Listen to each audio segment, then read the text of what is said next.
ദിവസമായി നാം വാഴ്ത്തപ്പെടും. ഈ നല്ല സമയത്ത് ഓർത്ത് ദൈവത്തെ സ്തുതിക്കുകയും വാഴ്ത്തുകയും ചെയ്യുന്നു. വിവിധ സ്ഥലങ്ങളിൽ രാജ്യങ്ങളുമായിരുന്ന ദൈവത്തിന്റെ വചനം കേൾക്കുന്ന എല്ലാ പ്രിയപ്പെട്ടവർക്കും കർത്താവായ യേശു ക്രിസ്തുവിന്റെ വിധിയേറിയ നാമത്തിൽ എന്റെ സ്നേഹവന്ദനം. അല്പസമയത്തെ ദൈവനിശ്ചിതയ്ക്കായി ഒരു ദൈവജന ഭാഗം വായിക്കുന്നു. 121 സങ്കീർത്തനം എന്റെ 4-ാമത്തെ വാക്യം. ഇസ്രായേലിന്റെ പരിപാലകൻ മയങ്ങുകയുമില്ല, ഉറങ്ങുകയുമില്ല.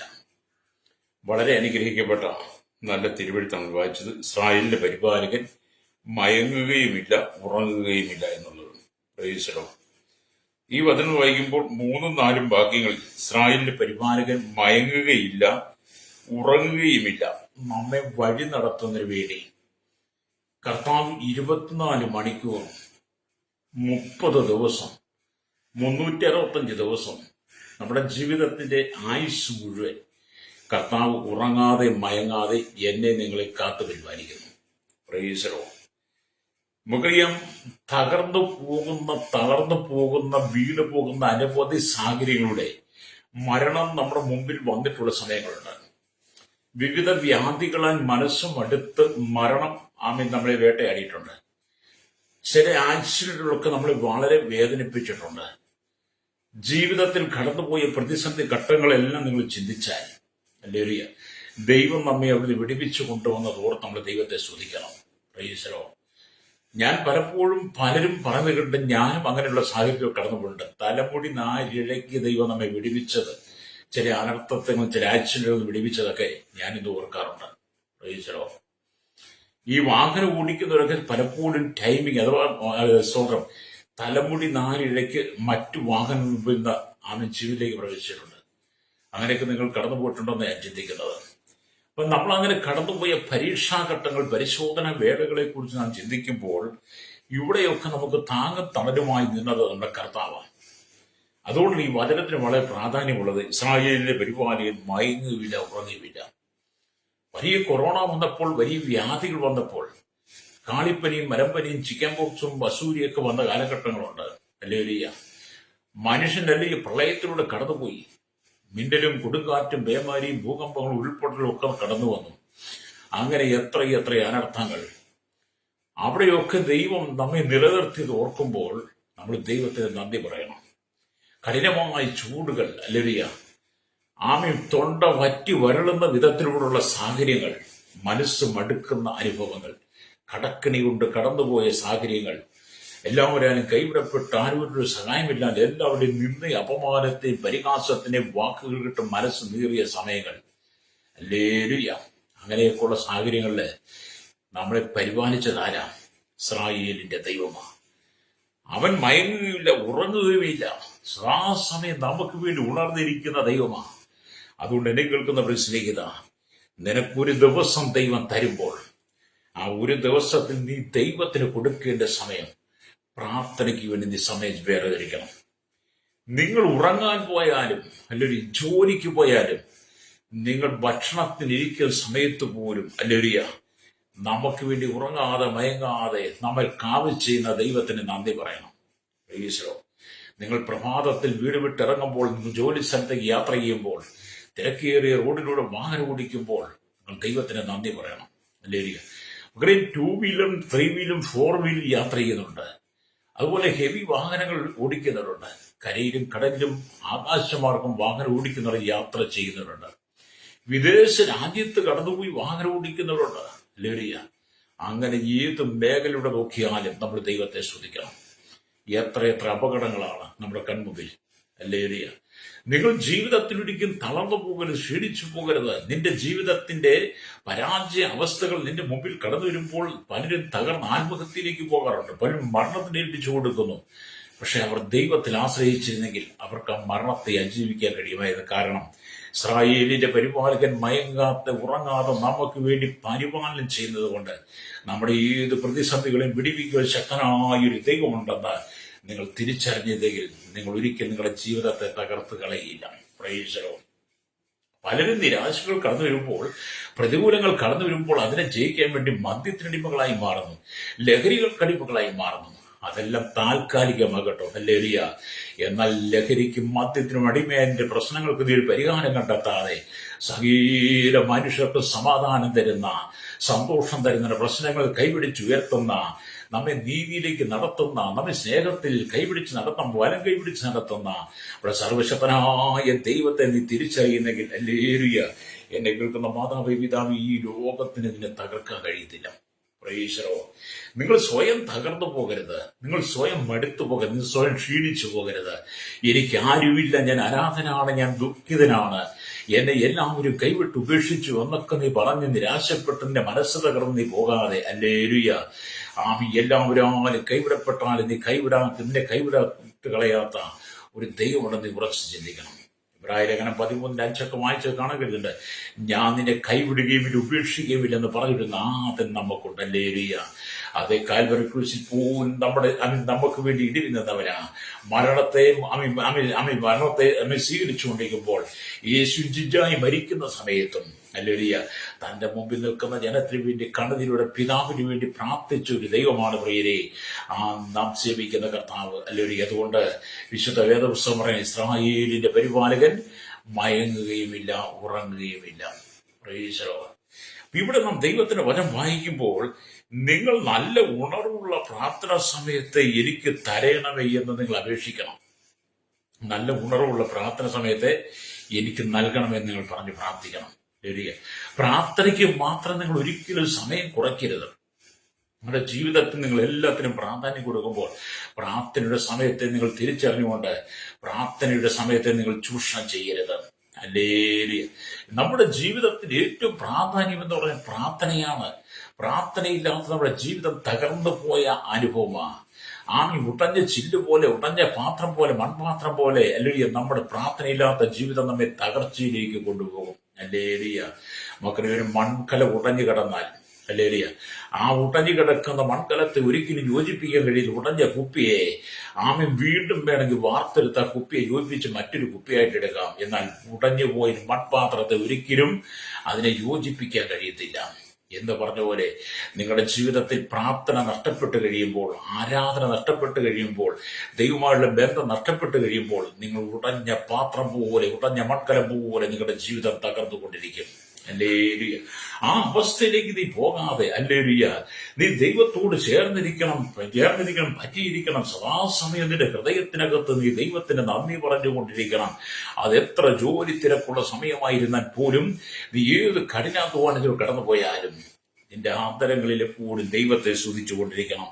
ഹല്ലേലൂയ. ഞാൻ പറയട്ടെ, ക്ഷീണത്താൽ നിങ്ങൾ വേഗം ഉറങ്ങിപ്പോയേക്കാം. അത് നമ്മുടെ ജീവിതത്തിലുള്ളതാണ്. എനിക്കാണെങ്കിൽ പോലും അങ്ങനെ ഉണ്ടാകാറുണ്ട്.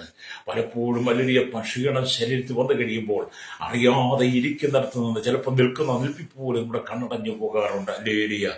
അറിയാതെ നിങ്ങൾ ക്ഷീണത്താൽ ഉറങ്ങിപ്പോകുമ്പോഴും നിങ്ങളുടെ ഉള്ളം ഉണർന്നിരിക്കണം.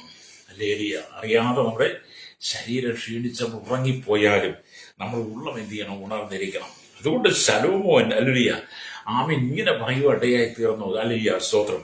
ഉത്തമഗീതം ഇങ്ങനെ എഴുതുമ്പോൾ ഇങ്ങനെ രേഖപ്പെടുത്തി വെച്ചു. ഹല്ലേലൂയ. ഉത്തമഗീതം 5-ാം അധ്യായം 2-ാം വാക്യത്തിൽ, ഞാൻ ഉറങ്ങുന്നു എങ്കിലും എന്റെ ഹൃദയം ഉണർന്നിരിക്കുന്നു. ഹല്ലേലൂയ. അപ്പം സ്തോത്രം. ഇവിടെ ശൂരൻകാരിയുടെ രണ്ടാമത്തെ വിരഹ സ്വപ്നമായത്. ശൂരൻകാരിയുടെ രണ്ടാമത്തെ വിരഹ സ്വപ്നം വായിക്കുമ്പോൾ, അവൾ ഉറങ്ങുന്നു എങ്കിലും അവളുടെ ഹൃദയം ഉണർന്നിരിക്കുന്നു. വാതിക്കൽ മുട്ടുന്ന എന്റെ പ്രിയന്റെ സ്വരം, എന്റെ സഹോദരി, എന്റെ പ്രിയേ, എന്റെ പ്രാവി, എന്റെ നിഷ്കളങ്കയെ തുറക്കുക. എന്റെ ശിരസ് അല്ലിയ മഞ്ഞുകൊണ്ടും കുറുനിരകൾ അല്ലിയ രാത്രിയിൽ പെയ്യുന്ന മഞ്ഞുതുള്ളി കൊണ്ടും നനഞ്ഞിരിക്കുന്നു എന്ന് ഇവിടെ പരിശുദ്ധാത്മാവ് രേഖപ്പെടുത്തി വെച്ചിരിക്കുന്നു. എന്താണ് അതിന്റെ ചരിത്രഭാഗം എന്നൊക്കെ വായിച്ചു ചിന്തിച്ചാൽ, ഞാൻ പലപ്പോഴും ആ ഭാഗം ഞാൻ പ്രസംഗിച്ചിട്ടുണ്ട്. ഒന്നുകൂടെ നിങ്ങൾ ഓർപ്പിക്കുക. തന്റെ വിവാഹ ദിനത്തിനായി കാന്ത അക്ഷമയായി കാത്തിരിക്കുമ്പോൾ അവൾ മറ്റൊരു സ്വപ്നം കാണുകയാണ്. അവൾ ഉറങ്ങുമ്പോൾ അവളുടെ പ്രിയതമൻ മഞ്ഞുകൊണ്ട് നനഞ്ഞവനായി അവളെ തേടി വന്ന് കഥയിൽ മുട്ടി വിളിച്ചു എന്നായിരുന്നു അവൾ കണ്ട സ്വപ്നം. അവൾ ഉറങ്ങുകയാണ് ഹല്ലേലൂയ. എന്നാൽ അവളുടെ പ്രിയതമൻ രാത്രിയിൽ മഞ്ഞുകൊണ്ട് നനഞ്ഞ് അവളുടെ വീട്ടിൽ നിന്ന് അവളുടെ കഥയെ തട്ടി വിളിക്കുന്നു എന്നുള്ള സ്വപ്നം അവൾ കാണുകയാണ്. ഹല്ലേലൂയ. അത് ഉറക്കത്തിലായതിനാൽ എഴുന്നേറ്റു വരാൻ എത്ര ബുദ്ധിമുട്ടാണെന്ന് അവൾ ചിന്തിക്കുക. അവൾ ഉറങ്ങുകയാണ്. ഉറക്കത്തിൽ നിന്ന് എഴുന്നേറ്റ് വീഴുവാൻ വളരെ ബുദ്ധിമുട്ടാണ് അവൾ ചിന്തിക്കുന്നു. മാത്രമല്ല, തന്റെ ഊരിയ അങ്കി വീണ്ടും അല്ലെങ്കിൽ ധരിക്കാൻ ബുദ്ധിമുട്ടാണെന്ന് കാലുകളെ കഴുകി കിടന്നതിനാൽ വാതിൽ തുറക്കാൻ എഴുന്നേൽക്കുമ്പോൾ അല്ലേലിയ. വീണ്ടും കാലുകൾ മലിനമാകുമോ എന്നും പ്രിയനോട് പറഞ്ഞതായി അവൾക്ക് തോന്നുക. അപ്പം പ്രിയൻ രാത്രി തേടി അല്ലേലി അവളുടെ വാതിൽക്കൽ വന്ന് പൊട്ടി. അവൾ ഉറങ്ങുന്നെങ്കിലും പ്രിയന്റെ സ്വരം കേൾക്കുന്നുണ്ട്. അവൾ പറയാൻ, ഞാൻ എന്റെ ആംഗി ഊരി അല്ലേലിയ, എന്റെ കാലുകൾ അല്ലേലിയ സ്തോത്രം, എന്റെ കാലുകൾ അല്ലേലിയ ആമി കഴുകി ഞാൻ കിടക്കയിലാണ്. ഇനി ഞാൻ എഴുന്നേറ്റ് അല്ലേലിയ എന്റെ കാലുകൾ നിലത്ത് മുട്ടുമ്പോൾ എന്റെ കാലുകൾ മലിനപ്പെട്ടു പോകുമോ എന്നുള്ള ചിന്ത അവളുടെ ജീവിതത്തിൽ വരിക. എന്തായാലും ഒടുവിൽ അവൾ മനസ്സോടെ എഴുന്നേറ്റ് കതവ് തുറന്നപ്പോഴേക്കും അവളുടെ പ്രിയൻ പോയി കഴിഞ്ഞിരുന്നു. അവൾ മനസ്സോടെ എഴുന്നേറ്റ് കതവ് തുറന്നു വന്ന് പ്രിയനെ നോക്കിക്കഴിഞ്ഞപ്പോൾ പ്രിയൻ അവിടെ നിന്ന് പോയി കളഞ്ഞു. എന്താണ് പിന്നെ സംഭവിച്ചത്? അല്ലേലൂയ. ആമേൻ. അവൾ ആ ഹൃദയഭാരത്തോടെ പ്രിയനെ അന്വേഷിച്ച് പട്ടണത്തിൽ അലഞ്ഞു തിരിഞ്ഞു. രാത്രിയിൽ ധരിക്കുന്ന വസ്ത്രം ധരിച്ചുകൊണ്ട് മൂടുപടം അണിഞ്ഞുകൊണ്ട് അവൾ യാത്ര ചെയ്യുമ്പോൾ പട്ടണത്തിന്റെ കാവൽക്കാർ പട്ടണത്തിൽ സഞ്ചരിക്കുമ്പോൾ അവളൊരു വേശ്യയാണെന്ന് കരുതി അല്ലേലൂയ തെറ്റിദ്ധരിച്ച് അവളെ അടിച്ചു മുറിവേൽപ്പിച്ചു. അവളുടെ മൂടുപടം എടുത്തു കളയുകയും ചെയ്തു. ഇവിടെ പ്രിയൻ ഇവിടെ സ്തോത്രം പ്രിയതമ പ്രിയനെ പറ്റിയല്ല അല്ലേലൂയ സ്തോത്രം, പ്രത്യുത തന്റെ പോഷത്വത്തെ കുറിച്ചാണ് പറയുന്നത്. അല്ലേലൂയ. അപ്പൊ ഇവൾ ഉറങ്ങുന്നുവെങ്കിലും ഇവിടെ ഹൃദയം ഉണർന്നിരുന്നു. ആ സമയത്താണ് പ്രിയൻ വന്ന് വാതിൽക്കൽ മുട്ടുന്ന ആ സ്വപ്നം അവൾ കണ്ട് അവൾ എഴുന്നേറ്റ് പ്രിയന് വാതിൽ തുറന്നു കൊടുത്തെങ്കിൽ, ഇവിടെ വാതിൽ എന്ന് പറയുന്നത് നമ്മുടെ ഹൃദയത്തിന്റെ വാതിലാകട്ടോ. ആത്മീയമായിട്ട് നമ്മുടെ ഹൃദയവാതിൽ തുറന്നു കൊടുത്തെങ്കിൽ പ്രിയൻ അവന്റെ ഹൃദയത്തിൽ അവളുടെ ഹൃദയത്തിൽ അല്ലേലൂയ വാസം ചെയ്തേനെ. പക്ഷെ അവൾ മനസ്സോടെ എഴുന്നേറ്റ് കഥ ഓർന്ന് പ്രിയൻ പോയി. അവൾ അലഞ്ഞു തിരിഞ്ഞ് ആമി പട്ടണത്തിൽ വിളിച്ച കാവൽക്കാർ അവളെ പിടിച്ച് തല്ലി മുറിവേൽപ്പിച്ചു എന്ന് ദൈവത്തിന്റെ വചനം കേൾക്കുന്നു. ഹല്ലേലൂയ. ഇവിടെ എന്നെ കേൾക്കുന്ന പ്രശ്നികത, ഈ വചനത്തിലൂടെ നമുക്ക് മനസ്സിലാക്കാൻ കഴിയുന്നത് കർത്താവിന്റെ സ്വരം ഏതു സമയമാണ് നിന്നെ കേൾപ്പിക്കുന്നതെന്ന് നിനക്ക് തിരിച്ചറിയണമെന്നില്ല. അവന്റെ സ്വരം ഏത് സമയത്ത് കേട്ടാലും, നീ ഉറങ്ങുന്ന സമയത്തായിരുന്നാലും, നീ ജോലി ചെയ്യുന്ന സമയത്തായിരുന്നാലും, നീ ക്ഷീണതയായിരിക്കുന്ന സാഹചര്യത്തിലായിരുന്നാലും, നിന്റെ പ്രിയന്റെ സ്വരം കേൾക്കുമ്പോൾ ഹല്ലേലൂയ നിന്റെ ഹൃദയത്തിന്റെ വാതിൽ നീ തുറന്നു കൊടുക്കണം. വെളിപ്പാട് പുസ്തകം 3:20 വായിക്കുന്നുണ്ട്, ഞാൻ വാതിൽക്കൽ വന്ന് മുട്ടുന്ന ആരെങ്കിലും എന്റെ ശബ്ദം കേട്ട് വാതിൽ തുറന്നാൽ ഞാൻ അകത്തു വരിക, ഞാൻ അവനോട് കൂടെ ഭക്ഷണം കഴിക്കുന്നതേ. ഏത് സമയത്തും പ്രിയൻ നമ്മുടെ ഹൃദയവാതിൽക്കൽ മുട്ടാൻ വരുമ്പോൾ, നമ്മുടെ ഹൃദയവാതിൽക്കൽ മുട്ടുമ്പോൾ നാം വാദികൾ മട്ടി പറഞ്ഞ് അലസത പറഞ്ഞ് മാറി നിൽക്കാതെ നമ്മുടെ ഹൃദയവാതിൽ തുറന്നു കൊടുക്കണം. ഇസ്രായേലിന്റെ പരിപാലകൻ മയങ്ങുന്നവനല്ല, ഉറങ്ങുന്നവനല്ല, സദാസമയം നിനക്ക് വേണ്ടി അല്ലേലൂയ ഉണർന്നിരിക്കുന്ന ദൈവമാണ്. നിന്റെ ഏത് ആകുലതകളുടെ നിലവിലും ഏത് പ്രതിസന്ധികളുടെ നിലവിലും നിന്നെ കാത്ത് സംരക്ഷിക്കാൻ കർത്താവിന് മാത്രമേ കഴിയുള്ളൂ. എന്നെ കേൾക്കുന്ന മാതാവേ, പിതാവേ, എന്നെ കേൾക്കുന്ന സഹോദര സഹോദരി, നിന്റെ ഭർത്താവ് നിന്നെ കൈവിട്ട് കളഞ്ഞേക്കാം, നിന്റെ ഭാര്യ നിന്നെ കൈവിട്ട് കളഞ്ഞേക്കാം, നിന്റെ മക്കൾ നിന്നെ കൈവിട്ട് കളഞ്ഞേക്കാം, നിന്റെ ഉറ്റവരും ഉടയവരും എല്ലാം നിന്നെ മറന്നു കളഞ്ഞേക്കാം, ആരുടെ ഒരു സഹായം നിനക്ക് കിട്ടിയില്ല എന്ന് പറഞ്ഞേക്കാം. എന്നാൽ ഇത് പകൽ ദൈവത്തിന്റെ ആത്മാവ് പറയുന്ന ഒരു സന്ദേശമുണ്ട്. നീ ഏത് ജീവിത സാഹചര്യത്തിലൂടെ കടന്നുപോയാലും നീ ദൈവത്തോട് ചേർന്നിരിക്കണം. ഹല്ലേലൂയ. നീ ദൈവമായി പറ്റിയിരിക്കണം. ദൈവമായിട്ട് പറ്റിയിരിക്കുമ്പോൾ പരിശുദ്ധാത്മാവിന്റെ ഹൃദയത്തിനകത്ത് ദൈവിക ആലോചനകളെ തരുവാൻ കാരണമാകും. ഹല്ലേലൂയ. ജീവിതത്തിൽ നീ തളർന്നു പോകരുത്. അപ്പൊ ഈ ലോക ജീവിതം എന്നൊക്കെ പറയുന്നത് താൽക്കാലികമാണ്. താൽക്കാലികമായി ലോകത്തിൽ നിന്ന് താൽക്കാലിക സുഖത്തിന് വേണ്ടി ജീവിക്കാതെ ഈ ലോകത്ത് ജീവിക്കുമ്പോൾ പ്രിയന്റെ ഇഷ്ടമറിഞ്ഞ് പ്രിയന്റെ സ്വരം കേട്ടുകൊണ്ട് അവന്റെ വരവും പ്രതീക്ഷിച്ചുകൊണ്ട് അവൻ വരുമ്പോൾ നിന്റെ ഹൃദയവാതിൽ തുറന്നു കൊടുക്കുവാൻ നീ എപ്പോഴും ഒരുക്കമുള്ളവളായിരിക്കണം. രക്തം ചെയ്യും. ഹല്ലേലൂയ.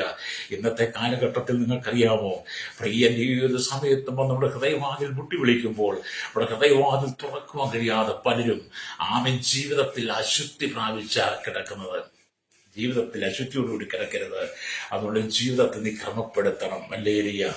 ജീവിതത്തെ നീ പണിതെടുക്കണം. ജീവിതത്തെ നീ ശുദ്ധീകരിക്കണം. ദൈവത്തോട് ചേർന്ന് വാസിക്കണമെങ്കിൽ നീ ശുദ്ധിയുള്ളവനായിരിക്കണം. ഒരശുദ്ധനും ദൈവത്തോട് ചേർന്നിരിക്കാൻ കഴിയത്തില്ല. ഒരശുദ്ധി ഉള്ളവർക്കും ദൈവത്തോട് ചേർന്നിരിക്കാൻ കഴിയില്ല. ദൈവത്തെ പ്രസാദിപ്പിക്കാൻ കഴിയില്ല. അശുദ്ധമായ ഹൃദയത്തിൽ ദൈവം വാസം ചെയ്യത്തില്ല. ഹല്ലേലൂയ. ചിലരുടെയൊക്കെ ചിന്ത ഞങ്ങളുടെ എല്ലാം ഹൃദയത്തിൽ അങ്ങ് ദൈവം വസിക്കുന്ന ഒരിക്കലും ഇല്ല കേട്ടോ. നിന്റെ അശുദ്ധമായ കപടം നിറഞ്ഞ, കാപട്യം നിറഞ്ഞ, കളങ്കം നിറഞ്ഞ, അക്രമം നിറഞ്ഞ, അരാജകത്വം, ഇരുള് നിറഞ്ഞ, ഹല്ലേലൂയ, നിന്റെ ഹൃദയത്തിനകത്ത് ദൈവം വസിക്കത്തില്ല. ദൈവം പരിശുദ്ധനാ. ഇസ്രായേലിന്റെ ദൈവം പരിശുദ്ധനാണ്. പരിശുദ്ധനായ ദൈവം പരിശുദ്ധനമായിടത്ത് മാത്രമേ വസിക്കുകയുള്ളൂ. അതുകൊണ്ടാണ് 1 പത്രോസ് ലേഖനം 1-ാം വാക്യം പറയുന്നത്, ഞാൻ വിശുദ്ധനായിരിക്കാൻ നിങ്ങളും വിശുദ്ധനായിരിക്കും. അതേ, വിശുദ്ധനായ ദൈവത്തിന്, പരിശുദ്ധനായ ദൈവത്തിന് വസിപ്പാൻ നിന്റെ ഹൃദയത്തെ നീ വിശുദ്ധീകരിക്കണം. അതേ, ഇസ്രായേലിന്റെ പരിപാലകൻ മയങ്ങുവിൽ ഉറങ്ങുമില്ല. നീ രാത്രിയിൽ നല്ല ഉറക്കം ഉറങ്ങുമ്പോൾ, കൂർക്കം വലിച്ച് മറ്റാരും ഉറക്കാത്ത വിധത്തിൽ നീ കിടന്നുറങ്ങുമ്പോൾ, നീ സുഖനിദ്രയിലായിരിക്കുമ്പോൾ, നിനക്ക് വേണ്ടി ഉറങ്ങാതെ നിന്റെ കിടക്കയിൽ പോലും കാവലിരിക്കും ദൈവമുണ്ട്. ആ ദൈവത്തെ നീ സ്തുതിക്കണം. അതിനെ കേൾക്കുന്ന മാതാവി, പിതാവി, മാരകമായ രോഗത്തിനെതിരുമായി നീ ഒരുപക്ഷെ വെന്റിലേറ്ററിലായിരിക്കാം, ഒരുപക്ഷെ നീ ഐസിയുലായിരിക്കാം, ഒരുപക്ഷെ നീ ആശുപത്രിയിൽ നീ അല്പമെങ്കിൽ സൗഖ്യം വന്ന ബെഡിലായിരിക്കാം. അതെ, നീ എവിടെയായിരുന്നാലും, നീ വെന്റിലേറ്ററിൽ കിടന്നാലും ഐസിയുൽ കിടന്നാലും, നീ ഭവനത്തിലായിരുന്നാലും, നിന്നെ കാത്ത് സംരക്ഷിക്കുന്ന ദൈവമുണ്ട്. നിന്റെ കിടക്കയോട് ചേർന്നിരിക്കുന്ന, നിന്റെ കിടക്കയിൽ നിന്നോടൊപ്പം ചേർന്നിരുന്ന, മയങ്ങാതെ ഉറങ്ങാതെ നിന്നെ കാത്തു പരിപാലിക്കുന്ന ഒരു ദൈവമുണ്ടെന്ന് രക്തജയം വിശ്വസിക്കുന്ന ദൈവമക്കളോട് സ്തോത്രം പറഞ്ഞാട്ട്, അതെ, നീ ഒഴുക്കിയ കണ്ണുനീരുണ്ടല്ലോ, നീ ഒഴുക്കിയ അല്ലെ കണ്ണുനീര് കാണാതെ പോകുന്നവനല്ല ദൈവം. Price the Lord. അപ്പൊ നമ്മുടെ ദൈവം എത്ര ശ്രേഷ്ഠനാകട്ടോ. അതുകൊണ്ട് നിങ്ങൾ ഏത് സമയത്തും നിങ്ങളുടെ ഹൃദയത്തിനകത്ത് ദൈവത്തിന് പാടി സ്തുതിച്ചും ദൈവത്തെ മഹത്വപ്പെടുത്തിയും നന്ദി പറഞ്ഞും ദൈവത്തോടൊപ്പം ജീവിക്കണം. രക്തം ചെയ്യും. ജീവിതം എന്ന് പറയുന്ന യാഥാർത്ഥ്യം, ജീവിതം എന്ന് പറയുന്ന പുസ്തകത്തെ നാം ശരിയായി നിവർത്തുകയും ശരിയായി അടയ്ക്കുകയും ചെയ്യണം. Price the Lord. നമ്മുടെ ജീവിതം ഒരു പുസ്തകമാണ്. ആ ജീവിതമാകുന്ന പുസ്തകം ശരിയായി നിവർത്തി അല്ലെങ്കിൽ നമ്മൾ വായിക്കണം. അത് ശരിയായി തന്നെ അടച്ചു വെക്കണം. ചില ആളുകൾ കാണത്തില്ലേ, ഈ പുസ്തകമൊക്കെ തുറന്നിട്ട് വായിച്ചിട്ട് ആ ഭാഗത്തെ പേപ്പർ മടക്കി വെക്കും. അങ്ങനെ മടക്കി വെച്ച് അവസാനം ആ മടക്ക് നിവരാൻ പറ്റാതെ ആ മടക്കി വെച്ചതിനെ കൊണ്ട് ചിലപ്പോൾ അങ്ങ് മുറിഞ്ഞു പോകും. ചിലര് കാണത്തില്ലേ, ജീവിതമാകുന്ന പുസ്തകം നിവർത്തിട്ട് അത് എങ്ങനെയെങ്കിലും അടച്ചു വെക്കും. പിന്നെ തുറക്കുമ്പോൾ ആ പേപ്പറുകളിൽ അടഞ്ഞില്ല. അങ്ങനെയല്ല, നമ്മൾ തുറക്കുന്നു അടക്കുന്നതും എല്ലാം ദൈവത്തിന്റെ ഹിതപ്രകാരമായിരിക്കണം. ജീവിതം എന്ന പുസ്തകത്തെ നീ ക്രമീകരണമായി, അതിന്റെ ഭംഗിയിലും ചന്തത്തിനും നീ അത് ചെയ്യുന്നെങ്കിൽ മാത്രമേ അത് ശരിയായ രീതിയിൽ നിനക്ക് കൊണ്ടു നടക്കാൻ പറ്റത്തുള്ളൂ. അതെ, മറ്റൊരാൾ നിന്നെ ഉപദേശിക്കാതെ, മറ്റൊരാൾ നിനക്ക് ഉപദേശം പറഞ്ഞു തരാതെ നിന്റെ ജീവിതത്തെ നീ ക്രമപ്പെടുത്തണം. ഹല്ലേലൂയ. നിന്റെ കുടുംബത്തിനകത്ത് ഇസ്രായേലിന്റെ പരിപാലകൻ മയങ്ങിയിൽ ഉറങ്ങുവില്ല. ആ ഇസ്രായേലിന്റെ പരിപാലകൻ നിന്റെ കുടുംബത്തിനകത്ത് വസിക്കുവാൻ നിന്റെ കുടുംബം വിശുദ്ധമാണോ? ഹല്ലേലൂയ.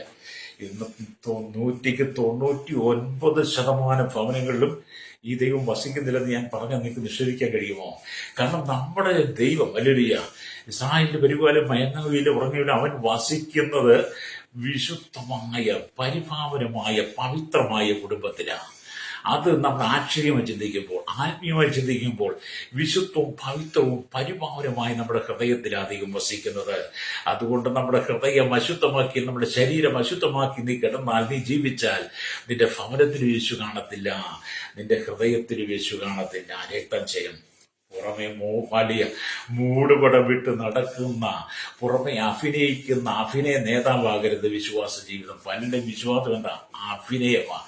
ഞങ്ങൾ ഭക്തിയുടെ വേഷം ധരിച്ച് ഞങ്ങൾ വലിയ ഭക്തിയുള്ളവളാണ്, ഞങ്ങൾ അത് ചെയ്യും ഇത് ചെയ്യും എന്നൊക്കെ പറഞ്ഞ് കാപട്യം പറഞ്ഞ് മനുഷ്യന് മുമ്പിൽ വലിയ വീപ്പിളക്കുന്ന, വീരവാദം മുഴക്കുന്ന അനവധി ആളുകളെ നമുക്ക് കാണുവാൻ കഴിയും. ഹല്ലേലൂയ. വിശ്വാസ ജീവിതം എന്ന് പറയുന്നത് വിശുദ്ധിയിലുള്ളതാണ്. നമുക്കറിയാം, പണ്ടത്തെ കാലത്ത് ഒരു കോഴിമുട്ടയ്ക്ക് 2 രൂപയുടെ, ഇന്നത്തെ കാലഘട്ടത്തിൽ ഒരു കോഴിമുട്ടയ്ക്ക് 4-5 ഒക്കെ വില ഉണ്ടെന്നാണ് തോന്നുന്നത്.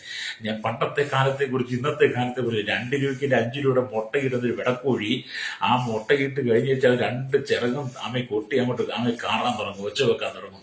എന്താ 2 രൂപയുടെ മുട്ടയിട്ടാൽ, 5 രൂപ മുട്ടയിട്ടാൽ ഈ കോഴികളെ ഒച്ച വെക്കുന്നത് എന്ന് പറഞ്ഞ പോലെ ഇന്നത്തെ ക്രൈസ്തവ വിശ്വാസികൾ വിശ്വാസി എന്ന വിശ്വാസം എന്ന മൂടുപടം അണിഞ്ഞുകൊണ്ട്, വിശുദ്ധിയുടെ മൂടുപടം അണിഞ്ഞുകൊണ്ട്, ഞാൻ വിശുദ്ധനാണെന്നുള്ള മൂടുപടം അണിഞ്ഞുകൊണ്ട് അവൻ കൊട്ടിഘോഷിക്കുന്നത് കണ്ടു കഴിഞ്ഞാൽ നിങ്ങളുടെ ജീവിതം എത്ര പരാജയമാണ്. നീ വിശുദ്ധനായിരിക്കണം. നീ ദൈവത്തെ സ്തുതിക്കുന്നവനാണെങ്കിൽ, ദൈവത്തെ മഹത്വപ്പെടുന്ന വിശുദ്ധനായിരിക്കണം. ഞാനിതൊക്കെ പറയുമ്പോൾ നിങ്ങൾ ഒരുപക്ഷെ എന്നോട് ചോദിക്കും, പാസ്റ്റർ ഇങ്ങനെയൊക്കെ പറയുമ്പോൾ പാസ്റ്റർ എങ്ങനെ? എന്നെ കേൾക്കുന്ന പ്രശ്നം ഇതാ, എൻ്റെ ജീവിതത്തിന്റെ 36 വർഷം എന്റെ ചെറുപ്രായത്തിൽ 36 വയസ്സ് ഞാൻ യേശുവിനെ അറിയുന്നിടം വരെ എന്റെ ജീവിതം മൂടുപടം അണിഞ്ഞ ഒരു അഭിനയ നേതാവ് പോലെയായിരുന്നു ഞാൻ ക്രൈസ്തവ ജീവിതം നയിച്ചിരുന്നത്. കാരണം ദൈവമായി ബന്ധമില്ല, ദൈവമായി യാതൊരു ചേർച്ചയില്ല. പേര് കൊണ്ട് ഒരു ക്രിസ്ത്യൻ പേര്, ഞാൻ പോകുന്നതൊക്കെ ക്രിസ്ത്യൻ പള്ളിയിലെ. പക്ഷെ ഈ ക്രിസ്ത്യാനിറ്റം എന്ന് പറയുന്ന എന്റെ ജീവിതത്തിലായിരുന്നു, ക്രിസ്തു എന്റെ ജീവിതത്തിലായിരുന്നു. എന്റെ ഹൃദയം, എന്റെ ശരീരമാകുന്ന ഈ കൂടാരം പാപത്തിലായിരുന്നു, എന്റെ ഭവനം പാപത്തിലായിരുന്നാൽ സത്യദൈവത്തെ യഥാർത്ഥമായി അറിഞ്ഞപ്പോഴാണ്, സത്യദൈവത്തിന് വേണ്ടി ജീവിതത്തെ കൊടുത്തപ്പോഴാണ് യഥാർത്ഥത്തിൽ ഞാൻ വിശുദ്ധീകരിക്കപ്പെടുന്ന, വിശുദ്ധമായി വരുന്നത്. അന്ന് തൊട്ട് ഇന്ന് വരെ ഞാൻ എപ്പോഴും എന്നെ ഓരോ ദിവസം ക്രമീകരിച്ചുകൊണ്ടായിരിക്കുന്നത്. എല്ലാ ദിവസവും നമ്മൾ ക്രമീകരിക്കണം, എല്ലാ ദിവസവും. ഒരിക്കൽ തീരുമാനമെടുത്താൽ പോലെ ആ തീരുമാനത്തിൽ ഉറച്ചു നിൽക്കണം. ചില ആളുകൾ ഒരിക്കൽ തീരുമാനിക്കും, ഞാൻ കള്ളു കുടിക്കത്തില്ല, ഇനി ഞാൻ പിടിക്കത്തില്ല, ഇനി ഞാൻ കൈക്കൂലി വാങ്ങത്തില്ല, ഇനി ഞാൻ കൊള്ളപ്പലിശ വാങ്ങത്തില്ല, ഇനി ആരും പിടിച്ചു പറിക്കത്തില്ല, ഇനി ആരും മോഷ്ടിക്കത്തില്ല, ഇനി അസമാഗ്യ ജീവിതം നയിക്കത്തില്ല, ഇനി ഞാൻ ലഹരി ഇനി വീട് വരിക്കത്തില്ല എന്നൊക്കെ ചില പൊട്ടയായ തീരുമാനമെടുത്ത് ഒരു 5 മിനിറ്റ് കഴിയും വീണ്ടും ശങ്കരൻ തെങ്ങെന്ന് പറഞ്ഞ് പഴയതുപോലെ തന്നെ ആ കുഴിയിലേക്ക് തന്നെ ചാടുന്ന എത്രയോ ആളുകളെ നമുക്ക് കാണാൻ കഴിയും. തീരുമാനമെടുത്തിട്ട് തീരുമാനത്തിൽ ഉറയ്ക്കാൻ കഴിയാതെ ദൈവത്തെ കബളിപ്പിക്കുന്ന സഹോദര സഹോദരി, ദൈവം നിന്റെ ന്യായം വിധിക്കുന്ന ഒരു ദിവസമുണ്ടെന്ന്. ഹല്ലേലൂയ. ദൈവം നിന്റെ ന്യായം വിധിക്കുന്ന നാളിൽ നിനക്ക് ദൈവത്തിന് മുമ്പിൽ നിൽക്കാൻ പറ്റാതെ വരും. അതുകൊണ്ടാണ് 2 കൊരിന്ത്യർ 5-10 വാക്യം വായിക്കുന്നുണ്ട്, അവനവൻ ശരീരത്തിലിരിക്കുമ്പോൾ ചെയ്യുന്നത് നല്ലതാകിലും തീയതാകിലും ഇതൊക്കെ പ്രതിഫലം പ്രാപിക്കേണ്ടതിന് നാം ഓരോരുത്തരും ദൈവത്തിന്റെ ന്യായാസനത്തിന് മുമ്പാകെ നിൽക്കേണ്ടി വരുമെന്ന്. അത് നീ ചെയ്ത പ്രവർത്തികൾ മുഴുവൻ നീ മറന്നുപോയാലും, ദേശം മറന്നായാലും, ഇനി ഉറ്റവരും ഉടയവരും എല്ലാം മറന്നുപോയാലും, നീ ചെയ്ത സകല പ്രവർത്തികളും രേഖപ്പെടുത്തിയിരിക്കുന്ന ഒരിടമുണ്ട്, അതാണ് സ്വർഗം. അവന്റെ പുസ്തകം തുറക്കുമ്പോൾ സ്വർഗത്തിൽ നിന്നെ കുറിച്ച് എഴുതിയിരിക്കുന്ന പുസ്തകം, ജീവന്റെ പുസ്തകം, സ്മരണയുടെ പുസ്തകം തുറക്കുമ്പോൾ നീ ചെയ്തത് എണ്ണമിട്ട് കർത്താവ് എന്നോട് പറയുമ്പോൾ നീ അവിടെ ലജ്ജിതനായി തീരരുത്. അപ്പൊ നമ്മൾ കർത്താവുമായിട്ടായിരിക്കണം നമ്മുടെ ബന്ധം എന്നൊക്കെ പറയുന്നത്. അല്ലേ, ഈ ലോക സുഖത്തിന് വേണ്ടി നീ ജീവിക്കരുത്, ഈ ലോക സുഖത്തിന് വേണ്ടി, ഈ ലോകത്തിന്റെ സന്തോഷത്തിന് വേണ്ടി നീ ജീവിക്കരുത്. നിന്റെ ജീവിതം ക്രിസ്തുവിന് വേണ്ടിയായിരിക്കണം. അതുകൊണ്ട് 2 കൊരിന്ത്യർ 5-17 വാക്യം വായിക്കുന്നു, ഒരുത്തൻ ക്രിസ്തുവിനായാൽ പുതിയ സൃഷ്ടിയാകുന്നു, പഴയത് കഴിഞ്ഞുപോയി, ഇതാത് പുതിയതായി തീർന്നു, ആരൊക്കെയും കാരണഭൂതൻ നമ്മുടെ ദൈവം തന്നെയാ. അതേ, കഴിഞ്ഞകാല ജീവിതത്തെ നീ ഏറ്റുപറഞ്ഞ് കഴിഞ്ഞകാലം നീ ജീവിതത്തെ ഉപേക്ഷിച്ച് കളയണം. കഴിഞ്ഞകാലം നിന്റെ പാപത്തിന്റെ ഉടുപ്പുകൾ, പാപത്തിന്റെ വസ്ത്രത്തെ നീക്കിക്കളഞ്ഞിട്ട് നീ നാളുകളിൽ വലിയ വെണ്മയുടെ വസ്ത്രം ധരിക്കണം, തേജസ്സിന്റെ വസ്ത്രം, രക്ഷയുടെ വസ്ത്രം, ഉത്സവ വസ്ത്രം ധരിക്കണം. ഹല്ലേലൂയ. അതുകൊണ്ട് നീതിയുടെ വസ്ത്രം ധരിച്ചുകൊണ്ട് നീ കർത്താവിന് വേണ്ടി ജീവിക്കണം കേട്ടോ.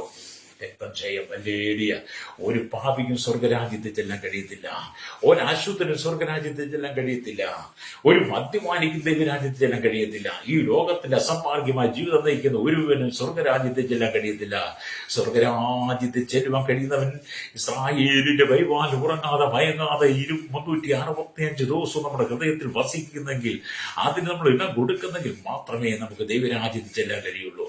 രക്തം ചെയ്യാം. അതുകൊണ്ട് എന്നെ കേൾക്കുന്ന മാതാവി പിതാവി, നീ മാനസാന്തരപ്പെട്ട് മടങ്ങി വരണം. ഹല്ലേലൂയ. ഈ ലോകത്തിന്റെ ഇംഗിതങ്ങൾ നിന്റെ ജീവിതത്തെ തകർത്ത് കളയരുത്. എത്ര പ്രാവശ്യം നീ തീരുമാനമെടുത്തു, എത്ര പ്രാവശ്യം നീ തീരുമാനം കുറച്ചു, ഇന്ന് നീ ചെയ്യുന്നത് എന്താ? ഞണ്ട് നടന്ന് വീണ്ടും പുറകോട്ടുന്നത് കുഴി ചാടുന്ന പോലെ നീ ഒരു ഞണ്ടിന്റെ ജീവിതമല്ലേ. ഒരു ഞണ്ടിന്റെ വിവരം പോലും നിനക്ക് ഇല്ലാതായി പോലെന്ന് ഓർക്കുമ്പോഴാണ് ഞണ്ട് കരയൊക്കെ മുന്നോട്ട് നടന്ന് പിന്നെ പുറകോട്ട് നടന്നു എന്ന് ആ കുഴി തന്നെ ചാടും. നീ അങ്ങനല്ലേ പലപ്പോഴും തീരുമാനമെടുത്തത്. പലപ്പോഴും നീ പറഞ്ഞില്ല ഞാൻ മദ്യപിക്കത്തില്ല, പലപ്പോഴും നീ പറഞ്ഞ് വീടി വലിക്കുക, പലപ്പോഴും നീ പറഞ്ഞ് പുകല തിന്നത്തില്ല, പലപ്പോഴും നീ പറഞ്ഞ വീട്ടിൽ ഞാൻ വഴക്കുണ്ടാക്കാതെ ഭാര്യ അടിക്കത്തില്ല, മക്കളെ അടിക്കത്തില്ല, നീ ചീത്ത പറയുകയില്ല, പലപ്പോഴും നീ പറഞ്ഞിട്ട് നീ അനാവശ്യമായി ഒന്നിന് നീ പോകത്തില്ല, നീ പലപ്പോഴും പറഞ്ഞിട്ട്, പലപ്പോഴും നീ തീരുമാനമെടുത്തിട്ട് നീ ഇതിന്റെ തീരുമാനത്തിൽ നീ പൊളിച്ചു കളഞ്ഞില്ലേ. നിനക്ക് എങ്ങനെ സ്വർഗത്തിൽ ചെല്ലാൻ കഴിയും? നിന്നെപ്പോലെ അശുദ്ധൻ, തീരുമാനമെടുത്തിട്ട് ഉറയ്ക്കാൻ കഴിയാതെ ദൈവത്തെ കബളിപ്പിക്കുന്ന, ദൈവത്തെ പരിഹസിക്കുന്ന എന്നെപ്പോലെ അശുദ്ധനൊന്നും ദൈവരാജ്യത്തിൽ ചെല്ലാൻ കഴിയില്ല. ദൈവരാജ്യം വിശുദ്ധനാ. പാപികളുടെ പ്രാർത്ഥന ദൈവം കേൾക്കുന്നില്ല. എന്നും ദൈവഭക്തനായിരുന്ന് ദൈവത്തിന്റെ ഇഷ്ടം ചെയ്യുന്നവന്റെ പ്രാർത്ഥനയാണ് ദൈവം കേൾക്കുന്നത്. യോഹന്നാൻ 9:36 വാക്യം വായിച്ചു നോക്കണം കേട്ടോ, അവിടെ എഴുതിയിട്ടുണ്ട്. ഹല്ലേലൂയ. അപ്പൊ പാപികളായി നിന്റെ പ്രാർത്ഥന ദൈവം കേൾക്കുന്നില്ല, ഒരു പാപിയുടെയും കൂടെ ദൈവം വസിക്കുന്നില്ല. വിശുദ്ധന്മാരോടൊപ്പമാണ് ദൈവം വസിക്കുന്നത്. ഇന്ന് പകലിനെ കേൾക്കുന്ന മാതാവേ പിതാവേ, യേശുക്രിസ്തു മധ്യാകാശത്തിൽ വരാൻ സമയമായി, തന്റെ മണവാട്ടി സഭയെ ചേർക്കാൻ സമയമായി. ഹല്ലേലൂയ. ആമേൻ. കാഹളം ധ്വനിക്കുമ്പോൾ ആ കാഹളനാദം കേൾക്കുവാൻ നീ ഒരുക്കമുള്ളവളാണോ? ഹല്ലേലൂയ. അതിന് നീ തയ്യാറാണോ? ഇന്ന് പകൽ പരിശുദ്ധാത്മാവ് പറയുക, ഇസ്രായേലിന്റെ പരിപാലകൻ മയങ്ങുമില്ല, ഉറങ്ങിയുമില്ല. നിന്റെ ഓരോ സ്റ്റെപ്പും വീക്ഷിക്കുന്നവൻ ദൈവമാണ്. നിന്റെ ഓരോ സ്റ്റെപ്പും, നീ പകൽ നടന്നാലും രാത്രി നടന്നാലും നിന്റെ ഓരോ കാൽച്ചുവടുകളും കാണുന്നൊരു ദൈവമുണ്ട്. ഹല്ലേലൂയ. നിനക്ക് പലതും മറച്ചു വെക്കാം, പക്ഷേ ദൈവത്തെ മറച്ചു വെക്കാൻ പറ്റത്തില്ല. എന്നെ കേൾക്കുന്ന മാതാവേ പിതാവേ, എന്നെ കേൾക്കുന്ന സഹോദര, നീ അർദ്ധരാത്രിയുടെ സമയത്ത് ചെയ്തു പോയ പാപങ്ങൾ, പകലിന്റെ വെളിച്ചത്തിൽ ചെയ്തു പോയ പാപങ്ങൾ, ഹല്ലേലൂയ, നീ പുലകാലത്ത് ചെയ്തു പോയ പാപങ്ങൾ, നീ സമയത്ത് ചെയ്തു കൂട്ടിയ പാപങ്ങളെല്ലാം ദൈവസ്ഥി വെളിപ്പെട്ടു പോകാം. എല്ലാ ദൈവത്തിനെ വെളിപ്പെടുന്ന ഒരു ദിവസമുണ്ട് കേട്ടോ. അതുകൊണ്ട് നാം ദൈവത്തെ സന്നിധിക്ക് മടങ്ങി വരണം. ഇവിടെ നാം ദൈവത്തിന് വചനം വായിക്കുമ്പോൾ നിങ്ങളുടെ ഉള്ളിൽ പരിശുദ്ധാത്മാവുണ്ടോ? നിങ്ങളുടെ ഉള്ളിൽ പരിശുദ്ധാത്മാവുണ്ടോ? ആത്മാവിന്റെ നിയന്ത്രണം നിന്റെ ഉള്ളിലുണ്ടോ? ഹല്ലേലൂയ. പരിശുദ്ധാത്മാവ് എന്ന് പറയുന്ന കാര്യം നിന്നെ നടത്തുന്നുണ്ടോ? ഹല്ലേലൂയ. ഇന്ന് പകൽ നീ നിന്നെ തന്നെ ശോധന ചെയ്യണം. ഈ ഭൂമിയിലെ മനുഷ്യൻ മുഴുവൻ പണത്തിന് വേണ്ടി ജീവിക്കുന്നവരാ. ഇവിടെയുള്ള മനുഷ്യൻ പണത്തിന് വേണ്ടി ജീവിക്കുന്ന, അറുത്ത കൈക്ക് ഉപ്പ് തേക്കത്തില്ലെന്ന് പറയുന്ന ചിലവന്മാരെ നിങ്ങൾ കണ്ടിട്ടില്ലേ? ചിലവളുമാരെ കണ്ടിട്ടില്ലേ? അറുത്ത കൈക്ക് ഉപ്പ് തേക്കത്തില്ലെന്ന്. അന്ന് അവനും ഇഷ്ടംപോലെ കള്ളു കുടിക്കാൻ പൈസയുണ്ട്. അവന്റെ വീട്ടിൽ ഇഷ്ടംപോലെ, അവളുടെ വീട്ടിൽ ഇഷ്ടംപോലെ കള്ളു ലഹരി പദാർത്ഥങ്ങൾ വാങ്ങി വീട്ടിൽ കൊണ്ടുവച്ച്, വീട്ടിൽ മക്കളെയും ഭാര്യയും വിളിച്ചെത്തി അവർക്കും കൊടുത്ത്, അപ്പനും അമ്മയും കൂടി ഒന്നിച്ച് വെള്ളമടിക്കുന്നതിന് ചില അലരിയ ചില നികൃഷ്ടന്മാരുണ്ട്. വീട്ടിനകത്തും കള്ളു മേടിച്ചു വന്നിട്ട് ഭാര്യയ്ക്കും കൊടുക്കും, മക്കൾക്കും കൊടുക്കും, അപ്പനും കൊടുക്കും, അമ്മയ്ക്കും കൊടുക്കും, സഹോദരങ്ങളെ വിളിച്ച് അങ്ങനെ നികഷ്ട ബുദ്ധിക്ക് വിധേയപ്പെട്ട പലരും ക്രൈസ്തവ വിശ്വാസത്തിലുണ്ട്. ഹല്ലേലൂയ. നിനക്ക് ദൈവരാജ്യത്തിൽ ചെല്ലാൻ കഴിയില്ല. പ്രവേശനം. ഞാൻ നിങ്ങളോട് സംസാരിക്കുന്ന വന്നിട്ട് എന്റെ ജീവിതത്തിന്റെ അനുഭവത്തേക്ക് മുൻനിർത്തിയിട്ടാ. ഞാൻ കടന്നുപോയ ചില വഴികളും പാതകളും ഉണ്ട്. നിങ്ങൾക്ക് എന്നെ കുറിച്ച് അറിയണമെങ്കിൽ എന്റെ നാട്ടിലേക്ക് അന്വേഷിച്ചാൽ നിശ്ചയമായിട്ട് നിങ്ങൾക്ക് അതിനെക്കുറിച്ച് ശരിയായിട്ട് മനസ്സിലാക്കാൻ കഴിയും. അതുകൊണ്ട് എന്നെ കേൾക്കുന്ന മാതാവി പിതാവി, ജീവിതം നീ തകർത്ത് കളയരുത്. നിന്റെ ജീവിതം നീ തകർത്ത് കളയരുത്. നിന്റെ ജീവിതം നീ ഉടച്ചു കളയരുത്. നിനക്ക് ഒരിക്കലായിട്ട് തന്നിരിക്കുന്ന വിശുദ്ധ ജീവിതത്തെ നീയായിട്ട് തകർക്കരുത്. പ്രേക്ഷലോ. പാപം നിന്റെ വാതുകൾ കിടക്കുമ്പോൾ നീ പാപത്തെ വിട്ടൊഴിയുവാൻ തയ്യാറാകണം. പാപം നിന്റെ ജീവിതത്തിൽ ഒരിക്കലും വസിപ്പാൻ നീ ഇടം കൊടുക്കരുത്. ഒരു പാപിക്ക് സ്വർഗരാജ്യം അവകാശമാക്കാൻ കഴിയില്ല. അതുകൊണ്ട് ഇന്ന് പകൽ ദൈവത്തിന്റെ വചനം വായിക്കും. ഞാൻ പറയട്ടെ, നിങ്ങളുടെ ഉള്ളിൽ പരിശുദ്ധാത്മാവ് വസിക്കുന്നുണ്ടോ? ഹല്ലേലൂയ. നിന്റെ ഉള്ളിൽ പരിശുദ്ധാത്മാവ് വസിക്കുന്നുണ്ടെങ്കിൽ അശുദ്ധാത്മാവിനെ നിനക്ക് പുറത്താക്കാൻ കഴിയും. ഹല്ലേലൂയ. എല്ലാ മനുഷ്യന്റെ ഉള്ളിൽ അശുദ്ധാത്മാവ് പ്രവേശിച്ചിട്ട് അവന്റെ ജീവിത വിശുദ്ധിയെ കെടുത്തിക്കളയും. ഹല്ലേലൂയ. നിന്റെ ജീവിത വിശുദ്ധിയെ കെടുത്തിക്കളയാതിരിക്കുവാൻ നിന്റെ ഉള്ളിൽ പരിശുദ്ധാത്മാവ് വസിക്കണം. ഹല്ലേലൂയ. പരിശുദ്ധാത്മാവ് നിന്റെ ഉള്ളിൽ ഉണ്ടെങ്കിൽ മാത്രമേ പാപത്തെക്കുറിച്ചും നീതിയെക്കുറിച്ചും ന്യായവിധിയെക്കുറിച്ചും ബോധം വരുത്തുകയുള്ളൂ. ഹല്ലേലൂയ. യോഹന്നാൻ 14:6 വായിച്ച കാണാൻ കഴിയുന്നുണ്ട്. സ്തോത്രം, അവൻ വഴിയും സത്യവും ജീവനുമാകുന്നു എന്ന് കാണാൻ കഴിയും. ഹല്ലേലൂയ. ഞാൻ മുഖാന്തരമല്ലാതെ ആരും പിതാവിന്റെ എത്തുന്നില്ല. യോഹന്നാൻ 16 വരുമ്പോൾ കാണുന്നുണ്ട്, അവൻ പാപത്തെക്കുറിച്ച് നീതിയെക്കുറിച്ച് ന്യായവിധിയെക്കുറിച്ച് ബോധം വരുത്തുമെന്ന്. യോഹന്നാൻ 4 വായിക്കണം. അവൻ നമ്മുടെ കർത്താവ് ആത്മാവും ജീവനുമാണ്. ആത്മാവും ജീവനുമായിരിക്കുന്ന ദൈവത്തെ നിന്റെ ഹൃദയത്തിൽ വസിപ്പാൻ ഇടം കൊടുക്കണം. അതുകൊണ്ട് ഹൃദയത്തിന്റെ ഉള്ളിൽ അശുദ്ധിയെ നീക്കിക്കളയണം. എന്റെ ഹൃദയം വിശുദ്ധമായി മാറണം. ഹല്ലേലൂയ. നമ്മൾ ഈ ലോകത്തിൽ ഒരിക്കൽ മാത്രമേ കടന്നു പോകുകയുള്ളൂ. രണ്ടാമത് ഈ ലോകത്തിൽ കടന്നു പോകാൻ കഴിയത്തില്ല. ഒരിക്കൽ മാത്രമേ ഈ ലോകത്തിൽ സുഖസന്തോഷം കിട്ടത്തുള്ളൂ. രണ്ടാമത് നിനക്കൊന്നില്ല. അതുകൊണ്ട് ഇവിടെ ജീവിക്കുന്ന സമയം, ഹല്ലേലൂയ, ഇവിടെ ജീവിക്കുന്ന സമയം, ഇവിടെ നീ വാസം ചെയ്യുന്ന സമയം, ആ ജീവിതമാണ് ഏറ്റവും പ്രയോജനകരം എന്ന് പറയും. ഇവിടെയാണ് നീ തീരുമാനമെടുക്കേണ്ടത്. മരണാനന്തരങ്ങൾക്ക് തീരുമാനമെടുക്കാൻ കഴിയത്തില്ല. ഇപ്പൊ നീ ശ്വസിക്കുന്ന ശ്വാസം, അത് നിന്റെ ഉള്ളിൽ നിന്ന് നഷ്ടപ്പെട്ട് ശ്വാസം നിന്നെ നിലച്ചു കഴിഞ്ഞാൽ നിന്നെ കൊണ്ട് പിന്നെ ഒന്നിനും ചെയ്യാൻ കഴിയില്ല. അതുകൊണ്ട് ജീവനുള്ളപ്പോൾ, നീ ശ്വാസമുള്ളപ്പോൾ, നീ നിലനിൽക്കുമ്പോൾ, നീ ജീവനോടെ നിൽക്കുമ്പോഴാണ് ദൈവത്തിന് തീരുമാനമെടുക്കേണ്ടത്. പിന്നെ നീ തീരുമാനത്തിൽ മാറിപ്പോകരുത്. ഹല്ലേലൂയ. നിന്റെ ശ്വാസം നിലച്ചു കഴിഞ്ഞാൽ നീ ഒരു ശവമാണ്. അല്ലെങ്കിൽ നിന്നെ ആർക്കും വേണ്ട. അല്പസമയം കൂടെ മാത്രമേ നിന്റെ ജീവൻ പോയി, അല്പസമയം കൂടെ മാത്രമേ നിന്നെ വീട്ടിൽ വെച്ചോണ്ടിരിക്കുകയുള്ളൂ. പിന്നെ നിന്റെ വീട്ടുകാർക്ക് പോലും നിന്നെ വേണ്ട. നീ ജീവനോട് ഇരുന്നപ്പോൾ നീ അനവധി ആളുകൾക്ക് നീ കള്ള് വാങ്ങിക്കൊടുത്തു. അനവധി ആളുകൾക്ക് നീ അല്ലെങ്കിൽ ആ ലഹരി പലതും വാങ്ങിക്കൊടുത്തു. അനവധി ആളുകൾ നിന്നോട് നടക്കാൻ നിന്റെ തോളിൽ കൈയിട്ട് നടക്കണ്ടായിരുന്നു.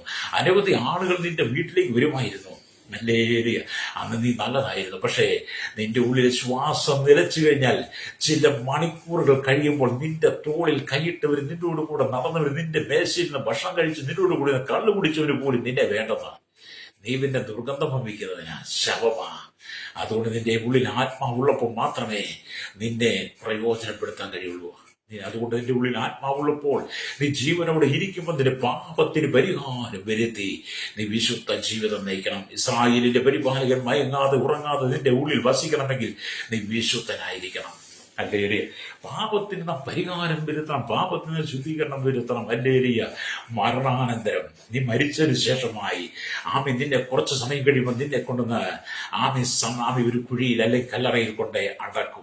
അല്ലേരിയ നിന്നെ കല്ലറയിൽ അടക്കിയതിന് ശേഷമായിട്ട് അല്ലേരിയ നിന്റെ മാതാപിതാക്കളോ നിന്റെ സഹോദരങ്ങളോ നിന്റെ ഭാര്യയോ ഭർത്താവോ നിന്റെ മക്കളോ നിനക്ക് വേണ്ടിയിട്ട് പിന്നെ എന്ത് കർമ്മങ്ങൾ ചെയ്താലും അല്ലേരിയ ആ കർമ്മങ്ങൾ കൊണ്ട് നിന്റെ ആത്മാവിനെ ശുദ്ധീകരണം വരുത്തുന്നില്ല, നിന്റെ ആത്മാവിനെ ശുദ്ധീകരിക്കാൻ കഴിയുന്നില്ല.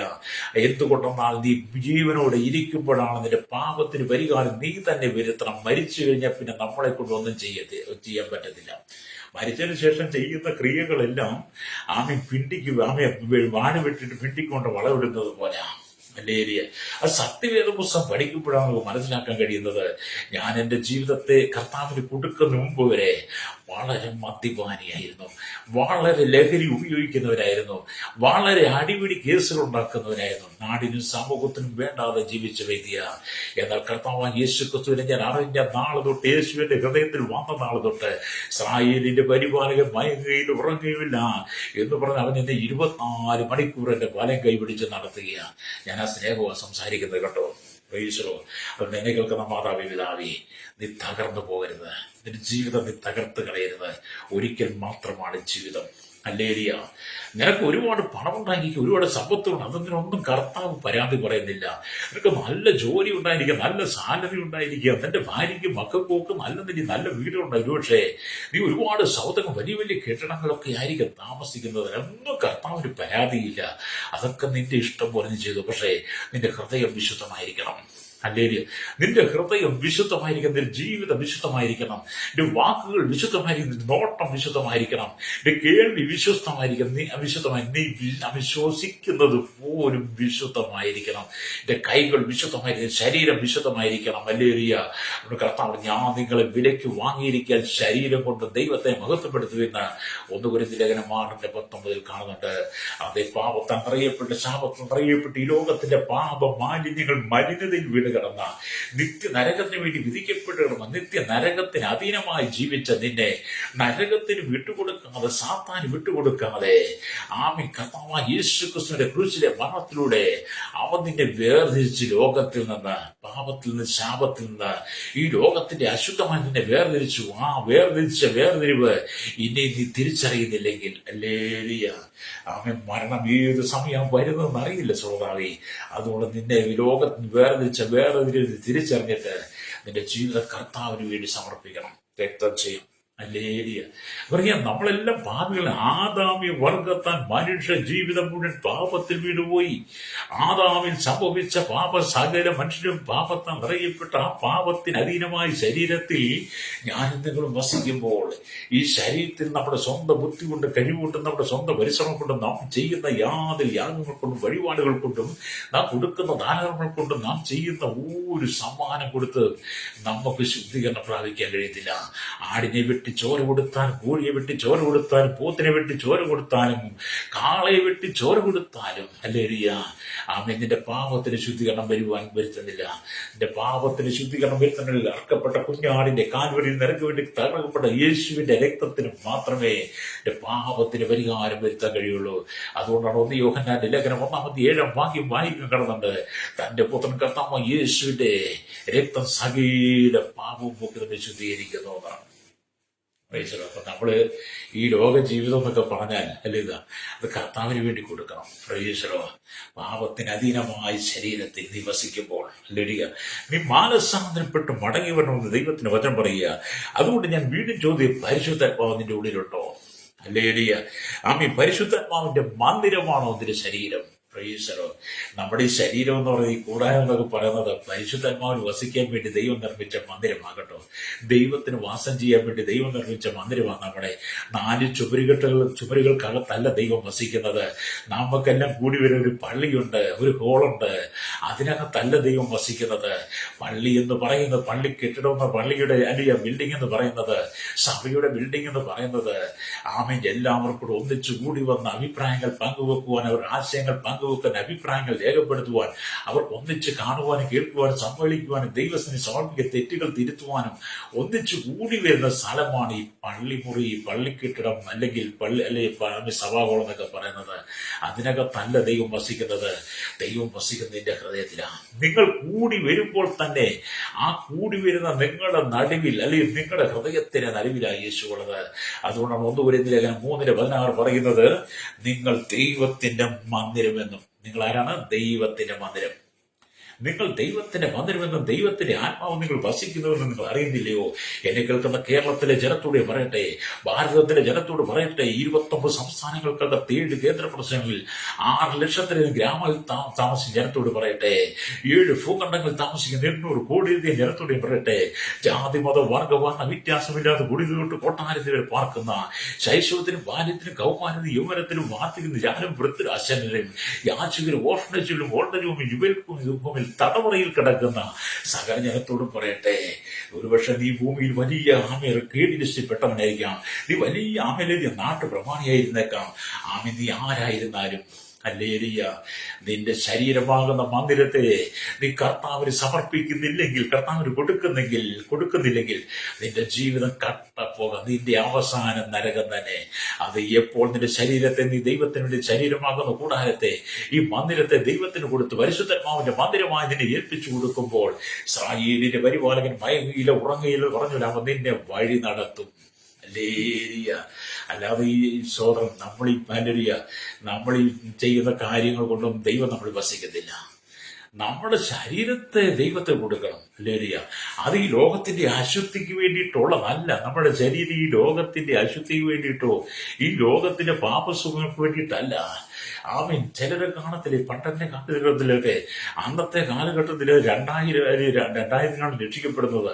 അതിനു മുമ്പ് കാലഘട്ടം ഒരുപാട് ബീഡി സിഗരറ്റും ഒക്കെ വലിച്ച് ഞാൻ വലിയ പുകയൊക്കെ ഊതി വിടുമ്പോൾ ഞാൻ ഓർക്കുന്നത് ഞാനാണ് വലിയ കെങ്കമെന്ന. അന്ന് ഞാൻ കള്ളുഷാപ്പിലും ബാറിലും ബീവറേജിലും ഒക്കെ പോയിരിക്കുമ്പോൾ, അന്ന് പട്ടഷാപ്പും ഒക്കെ ഉണ്ട്, അവിടെയൊക്കെ പോയിരിക്കും. ഞാനാ വലിയ പുള്ളി എന്നൊക്കെ ചിന്തിച്ചിട്ടുണ്ട്. പക്ഷേ കർത്താവിനോട് നോക്കി പറഞ്ഞ് നീ അശുദ്ധനാണെന്ന്. കള്ളുഷാപ്പിലിരിക്കുന്ന സഹോദരൻ നീ അശുദ്ധനാണ്. കള്ളുഷാപ്പിലിരിക്കുന്ന സൗകര്യം നീ അശുദ്ധിയുള്ളവളാണ്. നീ പാപം പിടിച്ച സ്ഥലത്ത് എവിടെ പോയി അതെന്നെ അശുദ്ധിയിലാണ്. ഹല്ലേലൂയ. എന്ന് നിനക്ക് വേണ്ടി ദൈവം വിശുദ്ധമായത് വേർതിരിച്ചിട്ടുണ്ട്. ഹല്ലേലൂയ. പാപത്തിൽ നിന്നെ വിശുദ്ധമായതിലേക്ക് നിന്നെ കൊണ്ടുവന്ന് വേർതിരിക്കുന്ന ഉദ്ദേശം എന്താ പറയോ? അവന് നിന്റെ ഉള്ളിൽ വസിപ്പാനാ. അതെ, നീ കഴിഞ്ഞ കാലങ്ങളിൽ കടന്നുപോയ എല്ലാ വേദനാജനകമായ അനുഭവങ്ങളുടെ നിലവിലും നിന്നെ കാത്തു പരിപാലിച്ച ദൈവമാ. നിന്നെ കാത്തു പരിപാലിക്കും, നിന്റെ മക്കളെ കാത്തു പരിപാലിക്കും, നിന്റെ ഭാര്യ, നിന്റെ ഭർത്താവിനെ, നിന്റെ കുടുംബത്തെ കാത്തു പരിപാലിക്കുന്ന എല്ലാ ദൈവമാ. ഞാൻ ആദ്യം പറഞ്ഞില്ലേ, തലമുടി നാരിഴയ്ക്ക് നീ ചില അപകടങ്ങളും രക്ഷപ്പെട്ടിട്ടില്ലേ? തലമുടി നാരിഴയ്ക്ക് നീ ചില അപകടങ്ങളും രക്ഷപ്പെട്ടത് നിന്റെ ബലം കൊണ്ടല്ല, നിന്റെ ആരോഗ്യം കൊണ്ടല്ല. അവ നിന്നോട് ചെയ്ത കരുണയാ. യേശുവിനോട് ചെയ്ത കരുണയാ. അതുകൊണ്ടാണ് സങ്കീർത്തനക്കാരൻ 121:4 പറഞ്ഞത്, ഇസ്രായേലിന്റെ പരിപാലകൻ മയങ്ങുമില്ല ഉറങ്ങുമില്ല. രാത്രിയിൽ ചിലപ്പോൾ വാഹനം ഓടിച്ച് ഉറങ്ങിപ്പോകുന്ന സമയമില്ലേ? ക്ഷീണമുണ്ടാകുന്ന സമയമില്ലേ? നീ ജോലി ചെയ്ത് ക്ഷീണിച്ചതിന്റെ ശരീരം തളരുന്ന സമയമില്ലേ? നീ പലതിനെ കുറിച്ച് വിചാരപ്പെട്ട് മനം കലങ്ങി നീ തകർന്നിരിക്കുന്ന സമയമില്ലേ? സാമ്പത്തിക ഞെരുക്കത്തിലൂടെ തകർന്നു പോയ സമയമില്ലേ? കടക്കാരൻ നിന്നെ വന്ന് അല്ലെങ്കിൽ അസ്വസ്ഥമാക്കുന്ന സാഹചര്യം നിനക്ക് വന്നിട്ടില്ലേ? ശരീരത്തിൽ ബലഹീനത വന്ന സമയമില്ലേ? എല്ലാവരും തള്ളപ്പെട്ടു പോയ സാഹചര്യത്തിന്റെ ജീവിതത്തിലെ അവിടെയെല്ലാം നിന്നെ താങ്ങി നിർത്തിയത് ഇസ്രായേലിന്റെ പരിപാലകന. അവൻ മയങ്ങാതെ ഉറങ്ങാതെ നിന്റെ കൈപിടിച്ച് നടത്തിയത് കൊണ്ടാണ് ഇന്നും നീ ജീവനോടെ വസിക്കുന്നത്. അതുകൊണ്ട് ഇന്ന് പകലിനെ കേൾക്കുന്ന മാതാപിതാവേ, ഒരു ജീവിതം നീ തകർക്കരുത്. ഹല്ലേലൂയ. ജീവിതത്തെ നീ ഉടച്ചു കളയരുത്. ഹല്ലേലൂയ. ജീവിതം കർത്താവിന്. തുണിയെ വായിച്ച് വചനത്തിലേക്ക് വരട്ടെ. ഇസ്രായേലിന്റെ പരിപാലകൻ മയങ്ങുകയുമില്ല, ഉറങ്ങുകയുമില്ല. അത് എന്നെ കേൾക്കുന്ന മാതാവേ, ജീവിതത്തിൽ നിരാശകൾ കൊണ്ട് എന്നെ കേൾക്കുന്ന സഹോദര, യുവതിയുവകന്മാരോട് ജീവിത നിരാശ കൊണ്ട്, സങ്കടം കൊണ്ട്, ദുഃഖം കൊണ്ട്, കടക്കടി കൊണ്ട് ഇനിയും വേണ്ട, ഇവിടെ വെച്ചെല്ലാം അവസാനിപ്പിച്ചേക്കാം, ഇവിടെ വെച്ചെല്ലാം നിർത്തിയേക്കാം, ഇനിയും ഭൂമി ജീവിക്കേണ്ട, മരിച്ചാൽ മതി എന്നോർത്ത് വിഷക്കുപ്പിയുമായിട്ടാണോ നീ ഇരിക്കുന്നത്? മരിക്കും വേണ്ടി ഒരു കയറി നിന്റെ ജീവൻ എടുക്കാൻ ആഗ്രഹിക്കുകയാണോ? ഏതെങ്കിലും പുഴയിൽ ചാടാൻ നീ തീരുമാനിച്ചിരിക്കുകയാണോ? ഏതെങ്കിലും ട്രെയിനിന്റെ മുമ്പിൽ, ഏതെങ്കിലും വണ്ടിയുടെ മുമ്പിൽ ചാടുവാൻ നീ ആഗ്രഹിച്ചിരിക്കുകയാണോ? ജീവിതം ഒടുക്കിക്കളയാൻ വേണ്ടി നീ കുപ്പിയിൽ പെട്രോളോ മണ്ണെണ്ണയും വാങ്ങി മേടിച്ച് നിന്റെ ബാഗിൽ ഇട്ടുകൊണ്ട് നടക്കുന്ന, നിന്റെ വീട്ടിൽ സൂക്ഷിച്ചിരിക്കുന്ന അനുഭവമാണോ? ഏത് സാഹചര്യത്തിലാണ് നീ ആയിരിക്കുന്നത്? നിന്റെ ജീവിതത്തെ തകർക്കരുത്, നിന്റെ ജീവിതത്തെ നശിപ്പിച്ച് കളയുന്നത്. അതുകൊണ്ട് നിനക്ക് പ്രയോജനമില്ല, നിന്റെ കുടുംബക്കാർക്ക് പ്രയോജനമില്ല, നിന്റെ മക്കൾക്ക് പ്രയോജനമില്ല, നീ മരിച്ചതുകൊണ്ട് ആർക്കും പ്രയോജനമില്ല. നിന്റെ ജീവിതത്തെ പണിതെടുക്കുവാൻ യേശുവിന് കഴിയും. നിന്റെ സകല കഷ്ടത്തിന്റെ പണിതെടുക്കാൻ യേശുവിന് കഴിയും. അവന് ഇസ്രായേലിന്റെ വരുവാൻ മയങ്ങാതെ ഉറങ്ങാതെ നിന്റെ മടങ്ങി വരും വേണ്ടി അവൻ കാത്തിരിക്കുന്നു. ഒരു പ്രാവശ്യം നിനക്ക് യേശുവിനെ വിളിക്കാവോ? യേശുവേ, അങ്ങന്റെ ജീവിതത്തിലേക്ക് വരണമേ. യേശുവേ, അങ്ങന്റെ പിതാവ് എന്റെ ജീവിതത്തിലേക്ക് വരണമേ. എന്റെ സകല പ്രശ്നങ്ങൾക്കും ഈ മരണക്കെണിനെ വിടിവിക്കുവാൻ അങ്ങേക്ക് മാത്രമേ കഴിയുള്ളൂ. ലോകം മുഴുവനും ഉറങ്ങും, ലോകത്തിലെ സകല മനുഷ്യർ ഉറങ്ങും, ലോകത്തിലെ സകലത് ഉറങ്ങുമ്പോൾ അങ്ങ് മാത്രം ഉറങ്ങാതെ മയങ്ങാതെ എന്റെ കാത്തു പരിപാലിക്കുന്നത് ഞാൻ തിരിച്ചറിയുന്നു. അങ്ങേക്ക് എന്റെ ജീവിതത്തെ സമർപ്പിക്കുന്നു. അങ്ങനെ വസിക്കണമെന്ന് പറഞ്ഞത് യേശു ഏൽപ്പിച്ചു കൊടുക്കുന്നെങ്കിൽ അതേ നീ കടന്നുപോയി ഘോരമായ അനുഭവത്തെ, ഘോര രാത്രിയുടെ അനുഭവത്തെ മാറ്റിയിട്ട് നിന്റെ ഹൃദയത്തിൽ അവൻ വെളിച്ചം പകരും. രക്തജയം, മരണം നീങ്ങി ജയം പ്രാപിക്കാൻ നിനക്ക് കഴിയും. അതെ, നീ യേശുവിനുള്ളതാ. എന്നെ കേൾക്കുന്ന മാതാവി, പിതാവി, യുവതിവാവി, നീ യേശുവിനുള്ളതാ. നീ ദൈവത്തിന്റെ മകനാണ്, ദൈവത്തിന്റെ മകളാണ്. നീ ലോകത്തിന്റെ ഇഷ്ടങ്ങൾക്ക് ജീവിച്ച് സാത്താൻ പറഞ്ഞു കേട്ട ജീവിതത്തെ നീ ഒടുക്കിക്കളയരുത്. ആത്മഹത്യക്ക് വേണ്ടി കഴിഞ്ഞ നാളിൽ എത്രയോ ആത്മഹത്യകളാ. നീ ആത്മഹത്യ ചെയ്തതിന്റെ ആത്മാവിനെ നരകത്തിലേക്ക് വിടുകയാ. അവിടെ ഒരിക്കലും നിനക്ക് മോക്ഷം കിട്ടത്തില്ല. നീ മരിക്കുന്നതിന്റെ ആത്മാവ് നരകത്തിലേക്ക്, അവിടെ നീ ഈ യാതന അനുഭവിക്കുക. ഒരിക്കൽ പോലും നിനക്ക് അവിടെ നിന്ന് തിരിച്ചു വരാൻ കഴിയില്ല. നീ ഭൂമിയിൽ അനുഭവിച്ചത് എത്രയോ ആയിരക്കണക്കിന് മടങ്ങ് കഷ്ടതയാണ് നീ നരകത്തിൽ അനുഭവിക്കാൻ പോകുന്നത്. അവിടെ ജീവിതം തകർത്ത് കളയരുത്. യേശുവിനോട് ഇസ്രായേലിന്റെ പരിപാലനം മയങ്ങിയിൽ ഉറങ്ങിയില്ല, നിന്നെ നോക്കി വിളിക്കുക, നീ എന്റെ അരികിലേക്ക് വാ, ഞാൻ നിന്നെ ചേർത്ത് പിടിക്കും. കണ്ണുകൾ അടച്ചാട്ട് പരിശുദ്ധ ഞങ്ങളുടെ നല്ല ദൈവമേ, സ്വർഗ്ഗീയ പിതാവേ, അനുഗ്രഹിക്കപ്പെട്ട നല്ല സമയത്തിനായി ഈ വചനം കേട്ടുകൊണ്ടിരിക്കുന്ന എല്ലാ ദൈവമക്കളെ അവിടുത്തെ കരങ്ങളിൽ ഏൽപ്പിക്കുന്ന, എല്ലാ ജനത്തെ ഏൽപ്പിക്കുന്ന, ജാതി മത വർഗവർണ്ണ വ്യത്യാസമില്ല, ഗുരുവിലോട്ട് കോട്ടാനുകൾ പാർക്കുന്ന എല്ലാ വനവാസികളെ, ദ്വീപവാസികളെ, ആദിവാസി ട്രൈബൽ മേഖലയായിരിക്കുന്ന എല്ലാ ഗോത്രഭാഗങ്ങളെയും രാജ്യരാഷ്ട്ര തലമുറക്കായി പ്രാർത്ഥിക്കുന്നു. സകല പ്രാന്തിയും എല്ലാ മത നേതാക്കന്മാരെ, തീവ്രവാദ, ഭീകരവാദ, വർഗീയ ലോകപ്പെട്ടടക്കം മദ്യത്തിന് മയക്കും ലഹരിക്കും അടിപ്പെട്ട് കിടക്കുന്ന സകല ജനത്തെ ഞങ്ങളുടെ കരങ്ങളിൽ ഏൽപ്പിക്കുന്ന കർത്താവേ, ശൈശവത്തിൽ ബാലികവുമായി യുവനത്തിൽ തലവറയിലായിരിക്കുന്നവർക്കായി കടക്കണിയാൽ മരണത്തെ മുഖാമുഖം കണ്ട് മരിക്കുവാൻ ആഗ്രഹിക്കുന്ന അനേകം ജീവിതത്തിൽ ഇതുപോലെ കർത്താവിന്റെ വരണമേ. കർത്താവ് ഇസ്രായേലിൽ വരുവാൻ മയങ്ങാൻ തുടങ്ങാതെ ഇന്ന് പകൽ കർത്താവ് ശാരീരികമായി ക്ഷേത്രത്തിൽ കടന്ന് രോഗികളായിരിക്കുന്ന എല്ലാവരും സൗഖ്യത്തെ, സമാധാനത്തെ കരം കൊടുക്കണമെന്ന് പ്രാർത്ഥിക്കുന്നു. സകലത്തിൽ നീതി വെളിപ്പെടുത്തിയാട്ട് കർത്താവ് ജനത്തെ ഉൾക്കൊള്ളണമേ, ജനത്തെ ചേർത്ത് പിടിക്കണമേ, അവിടുത്തെ മഹത്വം വെളിപ്പെടുത്തിയാട്ട് ഒരുപാട് ക്രൈസ്തവരുടെ വിശ്വാസികൾക്ക് വേണ്ടി, ക്രൈസ്തവ വിശ്വാസത്തിന് വേണ്ടി പ്രാർത്ഥിക്കുന്നു. ജയിലിൽ കിടക്കുന്ന വിശ്വാസികൾക്ക് വേണ്ടി പ്രാർത്ഥിക്കുന്നു. രോഗികളായിരിക്കുന്നവർക്ക് വേണ്ടി കർത്താവർക്ക് എല്ലാ ആശ്വാസമാധാനം കൊടുക്കണമേ. ജീവിതത്തിൽ ഏത് സാഹചര്യത്തിൽ കടന്നുപോയാലും അവിടെ എല്ലാ സാഹചര്യ പരിപാലനം മയങ്ങാതെ ഉറങ്ങാതെ കൂടെയുണ്ടെന്ന ഉറപ്പ് എല്ലാ ദൈവങ്ങളുടെ ഹൃദയം വിമർശിപ്പാൻ യേശുവിന്റെ കരങ്ങളിൽ ഏൽപ്പിക്കുന്നു. സകല മുഖത്ത് കൊടുക്കണം യേശു ക്രിസ്തുവിന്റെ വിലയേറെ നാമത്തിൽ തന്നെ. ആമേൻ, ആമേൻ, ആമേൻ.